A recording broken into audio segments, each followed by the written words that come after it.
It's Thursday morning as usual நம்ம day start ஆயிருச்சு. இன்னைக்கு கொஞ்சம் வெயிலோட தான் ஸ்டார்ட் ஆயிருக்கு. இங்க பார்த்தீங்கன்னா, வியூ கொஞ்சம் சூப்பரா இருக்கும். ஒவ்வொரு நாள் ஒவ்வொரு மாதிரி இருக்கும். இந்த க்ளவுட்ஸோட இது. அத அப்பப்போ வீடியோஸ்ல ஆட் பண்ணியிருக்கேன். ஸோ நம்ம டீயுமே குடிச்சிட்டு அப்படியே குக்கிங்கே ஸ்டார்ட் பண்ணிட்டோம். அன்னைக்கு பிரேக்ஃபாஸ்ட்டுக்கு பார்த்தீங்கன்னா, கோதுமை ரவை உப்புமா பிளான் பண்ணியிருந்தேன். ஸோ நம்ம பருப்பு குழம்பு வச்சுட்டோம்னா, பிரேக்ஃபாஸ்ட்டுக்கும் அந்த ரவை கூட யூஸ் பண்ணிக்கலாம். லஞ்சுக்கும் யூஸ் பண்ணிக்கலான்ட்டு அதுதான் ரெடி பண்ணிட்டு இருந்தேன்.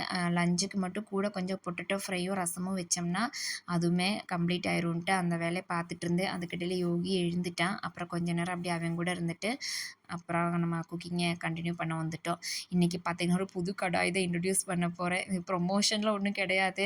ஒரு எக்ஸைட்மெண்ட்ல சொல்றேன். ரொம்ப நாள் கழிச்சு இன்னைக்கு தான் ஒரு புது பாத்திரம் வாங்கியிருக்கேன். நான் நீங்க மத்த வீடியோஸ் பார்க்குறவங்களுக்கு தெரியும்.